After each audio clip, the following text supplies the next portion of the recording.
Good afternoon. Today, we observe Yom HaShoah, Holocaust Memorial Day. Coming just days after the conclusion of Passover, there is a jarring disconnect between the celebration of liberation from slavery to freedom and the memory of our suffering, where 6 million Jews were murdered in Europe between 1933 and 1945. This dissonance between celebration and mourning is so great, and it leaves us asking the question, what can we do to resist a world of desperation? What can we do to help lift up souls that are suffering this kind of persecution? And how can the memory of the Holocaust and the deaths of those individuals and those communities inspire us to live lives that will bring the message of hope to future generations? Today, we are going to hear from two extraordinary educators and scholars of the Holocaust. We're about to hear from Dr. Tamara Reps Freeman, who is a Holocaust musicologist, and she will describe the beauty that came even out of those moments of ugliness, the resistance of music through the most extraordinary moments of suffering in Jewish history. We will also hear from a friend, Michael Denning, who is part of our ADL community and an educator on the Shoah. He will help us connect the stories of the Holocaust, the responsibility to teach these stories, and the hope that these stories are themselves a kind of resistance to the depravity and death that we recall today. Yom HaShoah is not an easy day on the Jewish calendar, and so it may seem even inappropriate to focus on music, but it is specifically the spiritual resistance embedded in the music itself which we recall today. And even in its soothing tones, we hear grief, and even in our grief, we can hold on to the chords of hope. Good afternoon, everyone. I'm Dr. Tamara Reps Freeman. I'm a Holocaust ethnomusicologist, educator, and recitalist. I research and analyze music composed in the ghettos and concentration camps of the Shoah.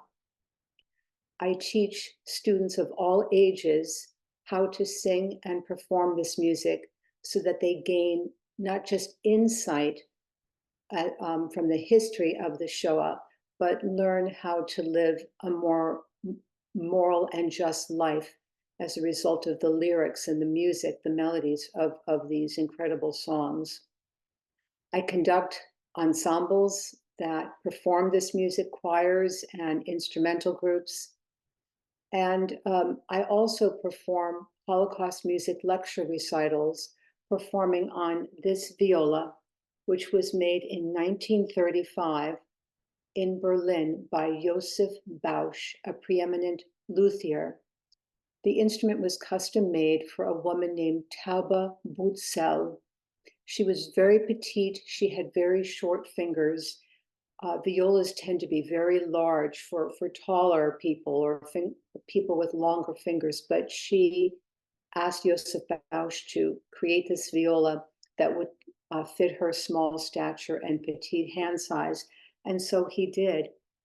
In 1935, he completed this beautiful instrument. For those of you who are interested, it has a flame back, which makes it more valuable. In 1942, sadly, Taube Butzel was forced out of her apartment by the Germans and pushed onto a cattle car headed for Theresienstadt. A righteous Gentile neighbor rushed into her apartment before the Sonderstabmusik could come and loot her beloved instrument and all of her music. The Sonderstabmusik was a special detachment of Nazi soldiers who looted musical instruments and sheet music. So when I perform on this beautiful viola, I'm trying to keep alive Taube's musicianship, her voice, and also her honor and her dignity. She was a music teacher in Berlin and was very proud of that. In 2018, I went into her apartment just to get a feeling of what it might have been like in her life. And it was a very eerie experience for me.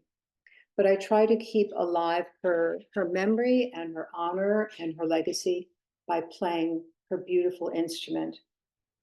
Let me start by performing for you a piece called Es brennt, It Burns.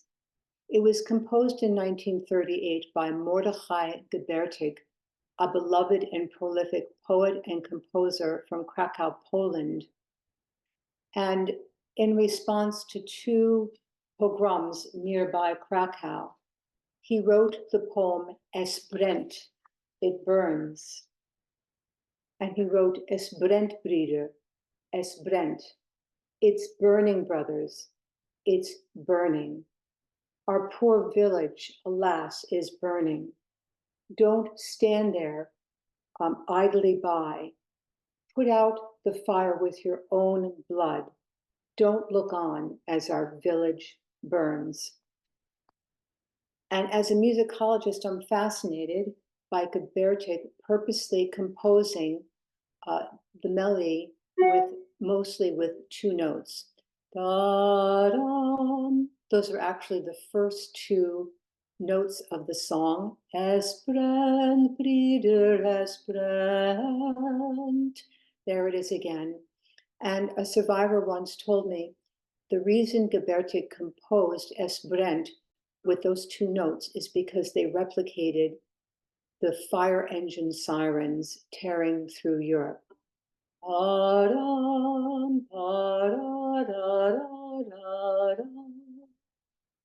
So Es brennt served as a rallying cry of spiritual resistance for the fellow Jews living in Krakow, Poland.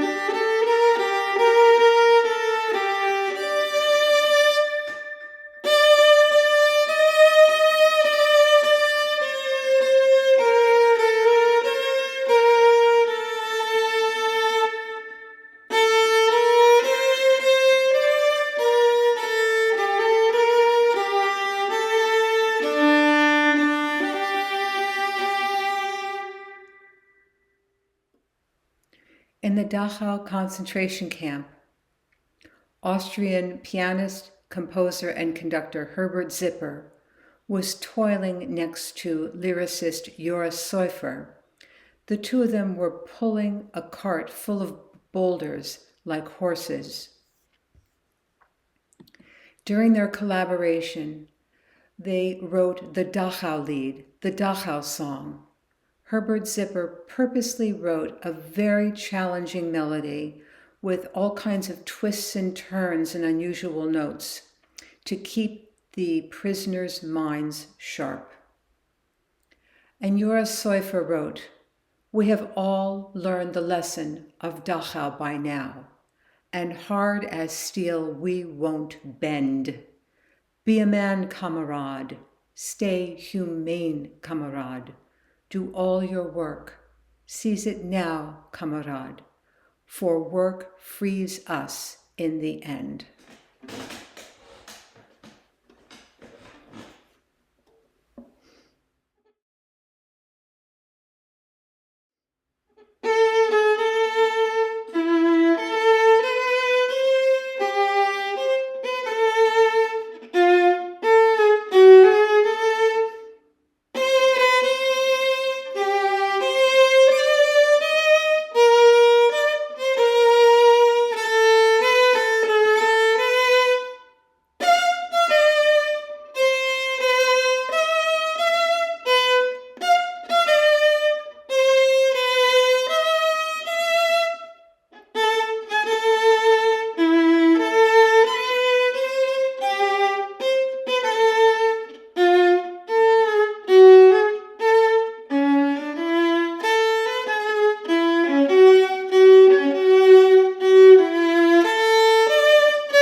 In 1943, the Jewish Judenrat, the Jewish Council of the Vilna Ghetto, hosted a song contest. This was previously a tradition in the city of Vilna amongst the entire population. And in the Vilna Ghetto, the winner of the song contest, the best melody, went to Alek Volkovitsky, an 11-year-old boy. He composed a tender melody for which his father wrote lyrics in Russian chronicling the events of Ponar and the massacre there. And the father wrote the following text: more quietly, let's be still. Graves are growing here. They were planted by the enemies. They are blossoming to the sky. There are roads leading to Ponar. There are no roads leading back. So sleep, my child, sleep, like the freed Vilna, like the trees newly greened. Freedom's light will soon be lit on your countenance.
Alek Volkovitsky won first prize, which was a slice of bread with apricot jam.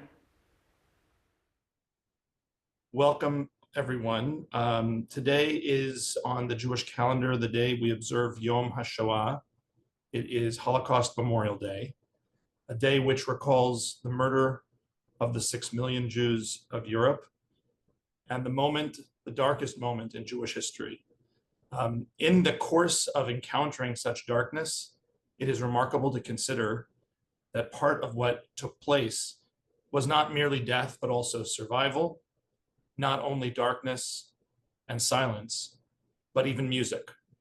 Some of the Jewish response, the resistance really, was a form of rediscovering humanity and beauty, even in the most ugly moments in history.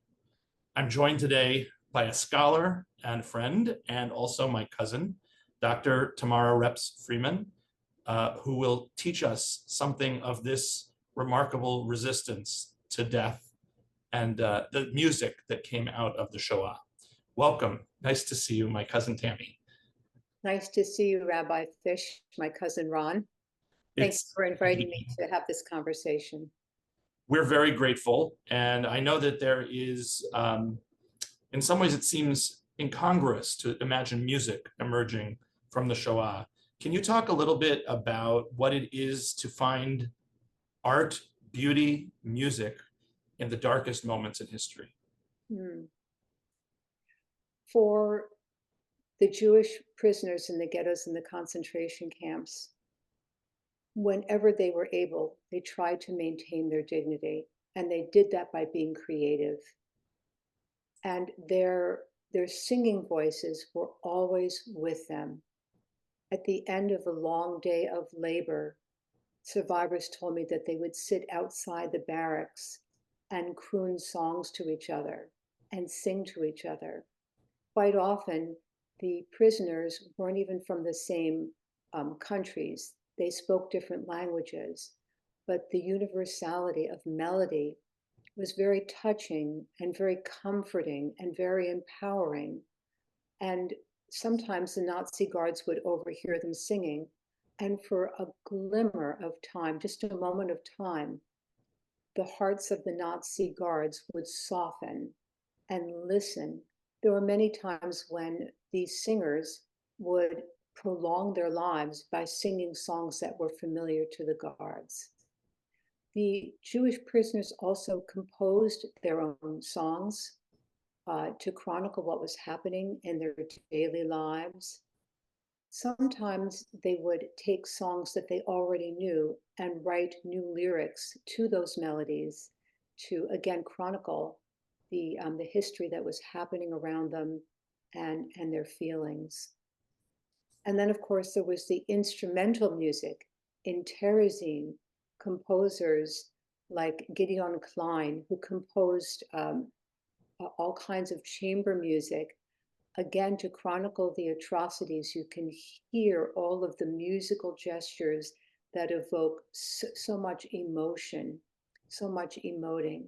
So there are many subgenres of music within the whole category of Holocaust music. Dr. Friedman, will you tell us a little about how you came to this work and what drew you to study this field? Hmm. In 1994, Holocaust genocide studies was mandated in the state of New Jersey. At that point in time, I was in the middle of my career teaching instrumental music in the Ridgewood, New Jersey Public School District. This is in northern New Jersey. It's a rather affluent town that draws on many different races and religions and creeds. Over 50 different languages are spoken at home in the Ridgewood schools. And in 1994, when Holocaust genocide studies was mandated, I thought, how are teachers going to teach people from all these different backgrounds about this history? What resources are there? And was there even music during that time? I was the only teacher in my building, my middle school, of 79 faculty who volunteered for a 2-day training session in Holocaust genocide studies. And when I came back and reported to my colleagues what was involved and why it was so important, they took notice. But it still didn't solve my mystery. Was there music composed during that time? I couldn't fathom it. In 1994, the World Wide Web had really opened up, but I'd never sat in front of a computer.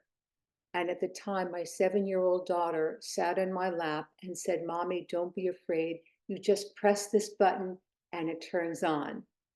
And once I pressed that button, I was able to access music that was composed during the Holocaust that was no longer in print. And once I started collecting all that music that was out of print, I realized someone needed to write a curriculum. No curriculum had been written. So in the year 2001, I applied for the doctoral program at Rutgers University in music education. When I interviewed, I said, I already know what the dissertation has to be. I want to write a kindergarten through 12th grade curriculum on Holocaust music that is interdisciplinary so that music teachers, language arts teachers, and social studies could team together to teach this important time in history. It's an extraordinary journey. And we've gone from your not knowing how to turn on the internet to now using this technology to bring your music and your wisdom to our community. I want you to be aware that much of our work at ADL is teaching about the lessons. We actually have a program called Echoes and Reflections, which is focused on Holocaust education as a part of how we believe the legacy of these events must inspire us to work against certainly the defamation of the Jewish people, but also work for just and fair treatment to all. I'm wondering how, in your experience, this music, this story, has landed on the ears of non-Jews who have heard the story of the Holocaust, perhaps first through this music. That's a wonderful question, Ron. Thank you for asking it.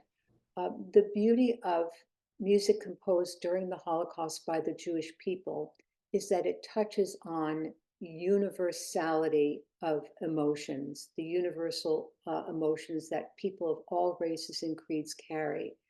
The emotional need for love, for hope, for comfort, for solace, for resistance, um, for resilience. All these universal emotions are are expressed in the text and actually in the melody, in the melodies. And it's up to me as a teacher, as a speaker, as a conductor, to shed light on those universal messages.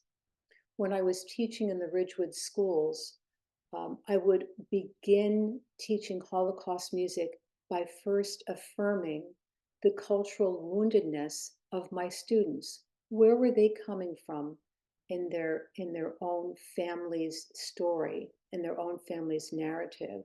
And then I would draw comparisons and similarities, contrasts and similarities to their family's woundedness, to what was happening in the ghettos and the concentration camps.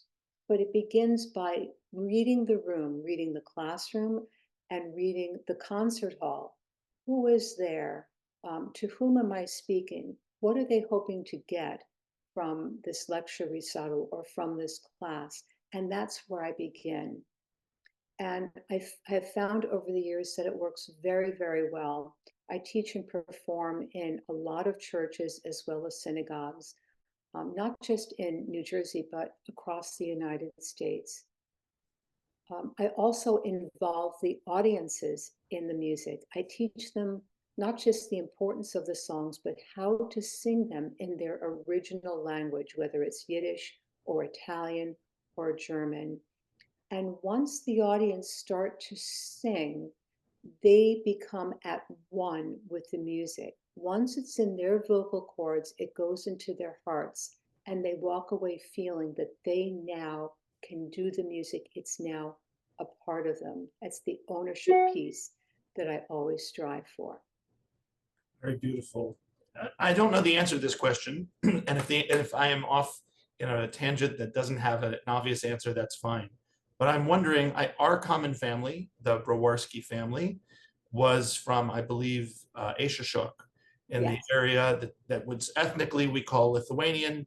Today, I believe Shuk is part of Belarus uh, in terms of national borders today. Is there anything that emerged from your studies, from the community that is in that particular part of our shared legacy? That's a wonderful question, and it's something that I have not specifically researched. Um, I do know that in that region, there was a great deal of, of cultural richness, particularly in Lithuania and Vilna. But you've asked a very important question, and I have to add that to my list of topics to research. Thank you for asking the question. Maybe we'll do an Shuk piece of music together at some point. That would be Wonderful. restorative. Is there anything you'd like me to ask you? Is there anything you'd like to make sure that we capture in this part of the conversation? Hmm. I I think a key takeaway is that children, when taught with sensitivity to their age, to their grade, to their cognitive development, when they're taught this music appropriately, they really lean into it. They understand that it's real music about a real history and real people. Children want to know the truth about the human condition. And when you trust your children to be smart and caring and empathic, and when you treat them that way, they lean into the music, they ask wonderful questions, and oftentimes when I ask them to reflect back to me what they've learned from the songs, the words of Torah, the words of wisdom that they come up with is astounding. This reminds me of the educational psychologist Parker Palmer, who said it's up to educators to respect the spiritual intelligence of children. And that's what I aim and strive to do with my classes of young people, elementary, middle school, and high school. And their wisdom, their compassion, their empathy is just astonishing.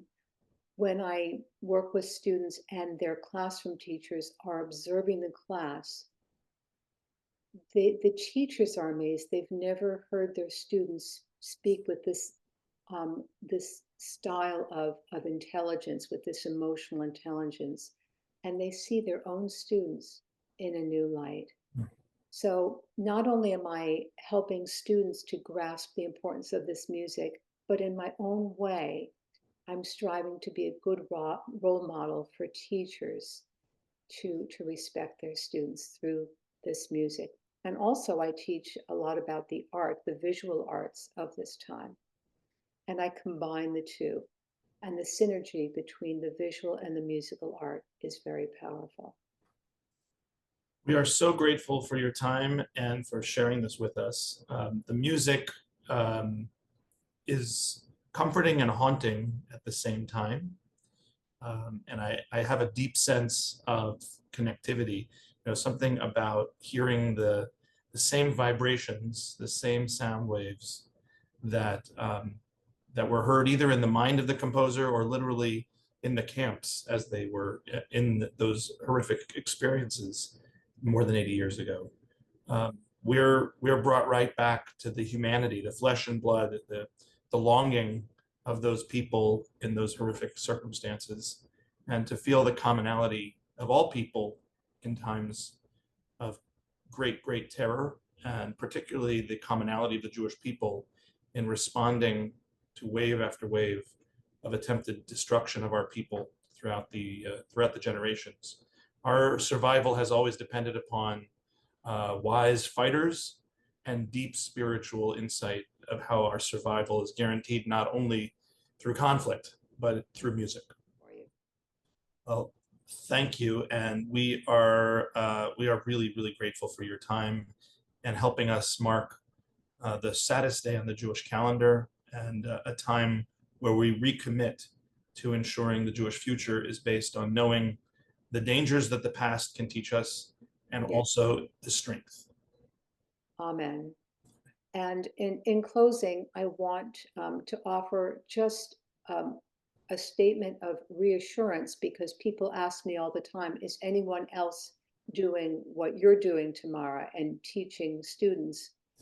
And to my knowledge, there are no other musicians who are going into classrooms to teach this, but I am training teachers to do this through the graduate courses I'm teaching at Montclair State University, St. Elizabeth University, and just this semester starting at Yeshiva University. So I am teaching teachers how to use the arts to teach the lessons and legacies of the Holocaust. Well, thank you on behalf of the Anti-Defamation League here in the New England region and in our East Division and across the country. Thank you. Thank you, Rabbi Fish. Thank you, everyone. I'm very excited to welcome to our conversation a friend, an ADL critical supporter, and really a fellow traveler for me in understanding how to respond to the Holocaust and how to engage in education in light of the unspeakable tragedy. Michael Denning is a career teacher, school leader, and educator who is finishing his PhD in Holocaust and Genocide Studies at Gratz College, where he is a Gratz Weizmann Fellow in the study of antisemitism. Michael's primary areas of research and teaching concern Holocaust education, ethics and the Holocaust, antisemitism, and commemoration. His career has spanned too many places for me to reference right now. I'll just note that he most recently was head of the high school of Noble and Greenough School from 2014 to 2023, and he serves on the ADL board. Michael, welcome to our conversation and our commemoration. Thank you. Thanks, Ron. It's my pleasure to be here and really my privilege. So To, I think as it you would know, help our I'll do anything for ADL and the work that you and your team do day in and day out is really of incredible importance, particularly in these difficult times. So Thank you so thanks much, for Mike. having me. So I thought maybe we'd begin by just helping us understand how you became involved in Holocaust education and what it is that drew you to this area of study.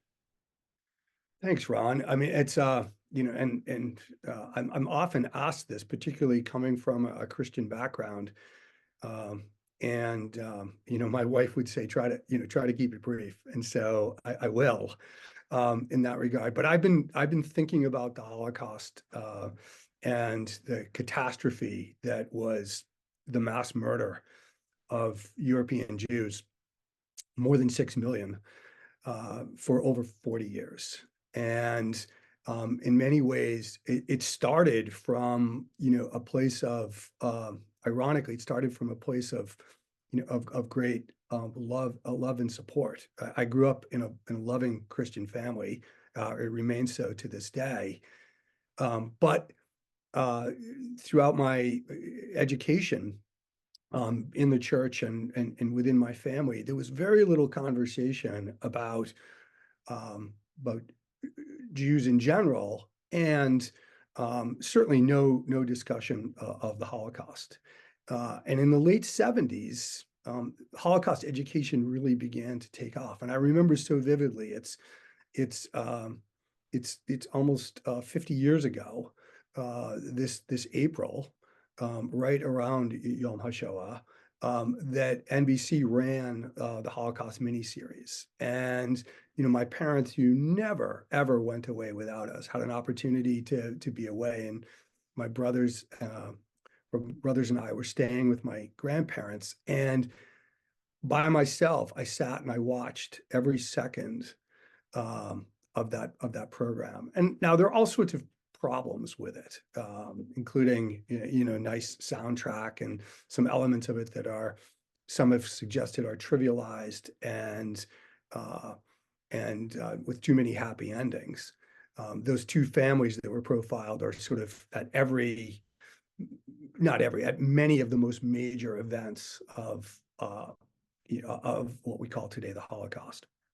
Uh, but it was incredibly important in the way that it raised cultural awareness. And for my 12-year-old self, watching that in 1978 was a real turning point, because in the community in which I grew up, uh, it was not um, racially diverse, but it was very diverse in terms of religious communities. Um, and, as the old adage goes, I had many, many friends who were outside of the Catholic Church, were growing up and were not Catholics, the church I was growing up in. And from that point forward, I could not reconcile these people who I loved and respected and cared for, and um, and the way that they were, often regarded within the context of Christian culture. And I was painfully aware that the Holocaust happened within what we call Christendom, within a majority Christian culture. Now, it's not right to say that most of the Nazi ideology was not Christian. It's not right to say that that is Christian, I should say. That that Hitler and his immediate lieutenants had a particular hatred for churches as well. But we have to acknowledge what the great Christian scholar of the Holocaust, the late Harry James Karges, said. He said, "I had this incredible epiphany when I realized that nearly every perpetrator of the Holocaust was a baptized Christian." And we have to sort of face that. I'm also a board member at Facing History and Ourselves, on the New England Advisory Board, and one of the things we talk about all the time is how do we face our history? How do we wrestle with that? And so it kind of began. So if the first generation of Holocaust scholars were publishing really in the late 60s, 70s, I'm part of sort of that second generation. And in fact, a lot of my doctoral research is around those pioneers that were trying to wrestle with this. I became a career teacher because of this. And I've been teaching history and philosophy and theology and now English for over 30 years in different settings, mostly secondary school, where I found my home and my passion for working with adolescents who are at this crucial stage of moral development. And so much of what we have to talk about when we're talking about the Holocaust is moral development.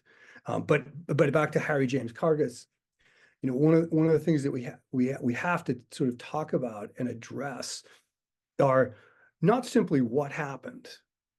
That's important to know, but that's not the only thing that we need to know. We need to understand to what extent does the Holocaust provide us with a warning, as John Roth, my mentor, and the subject of my dissertation, the famed Holocaust scholar. Is it a warning? What are the lessons for today?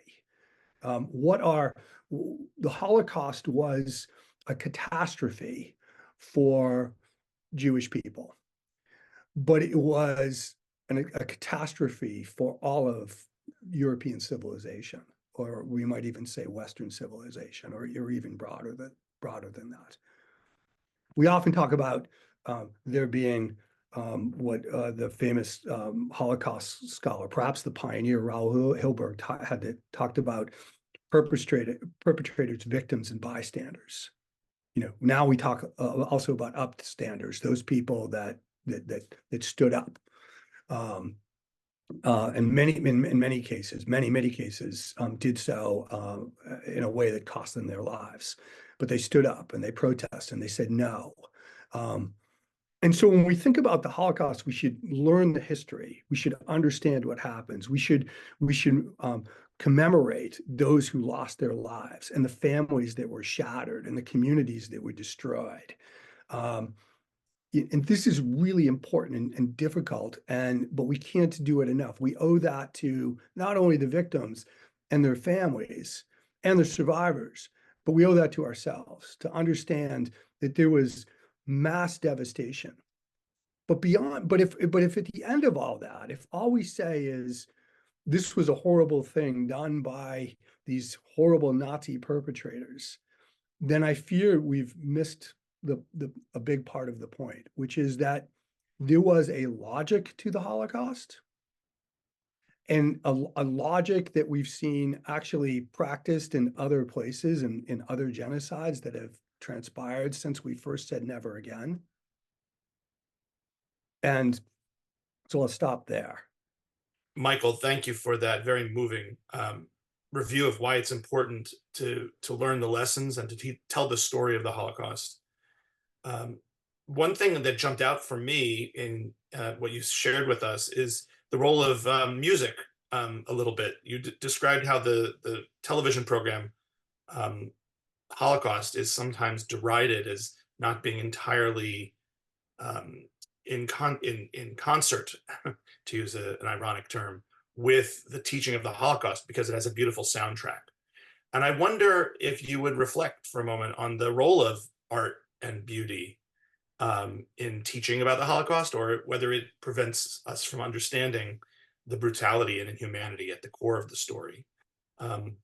It's such a great question and a profound question, and it's one that is sort of transcends so much of the research I do around educational philosophy with regard to the anti-Semitism and the Holocaust in European history, because one of the things that we've learned and that I believe is that we learn with our head and we learn with our hearts. We learn with our senses as well as our minds. And music has a way, art in general has a way of often inspiring reflection in ways that other forms of discourse don't allow.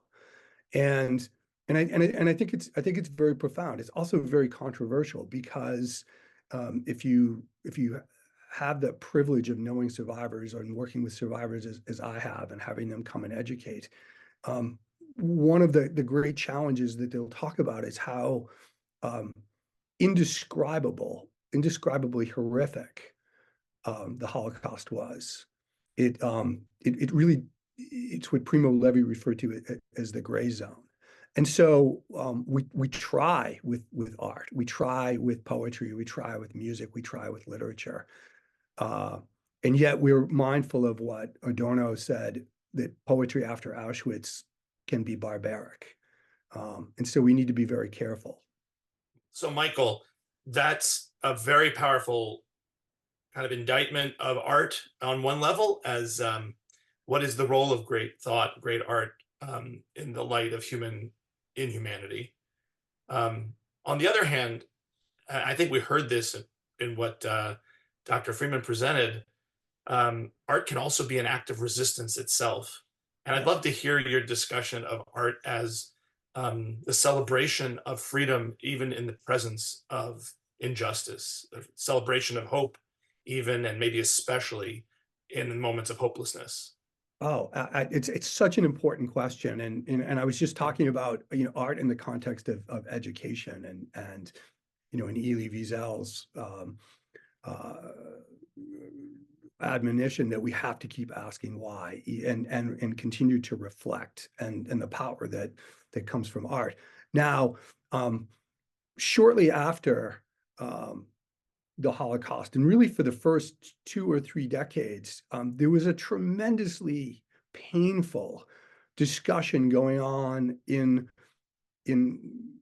communities in general, and particularly in Israel, but also here in the U.S. around this question of why didn't more people resist, and it's an incredibly painful question, because of the experiences that survivors had in being confronted with that. And since survivors really started to speak out and to teach us in such profound ways over the past 40 years, and may their memories be a blessing. There are so few survivors, with us today. But one of the things they helped us to learn is how much resistance there was, and how resistance took many different forms. I mean, yes, it's important to remember the Warsaw Ghetto fighters and the partisans, and Dr. Freeman talks about that. But it's also really important to those that, such as Simon Dubno, the famous scholar, who, as he was going to his death, said, "Write it all down, write everything down." It was the artists at Theresienstadt and at Auschwitz that chronicled the experience, through their clandestine artwork. The music that was played, and for me, there's a spiritual quality that Elie Wiesel and Primo Levi and others talk about. Religious observances that were held, in these moments of incredible pain and suffering, as a form of not only connection and community and spirituality, but as resistance.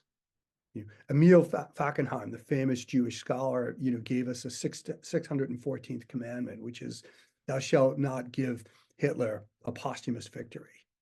If we lose our Judaism, if we abandon God, then the Nazis won. Yes. And that was, and that's, and I think about that when we talk about art as resistance. And in other words, resist in any way that you can. To conclude, again, it's such a great honor, and it's so inspiring, the work being done by ADL, by Echoes and Reflections, by Facing History and Ourselves, by the good folks at the United States Holocaust Memorial Museum, and so many other museums. And because that in and of itself is, all of this work is a form of resistance. It's also often a form of commemoration. It's a way, what can we do?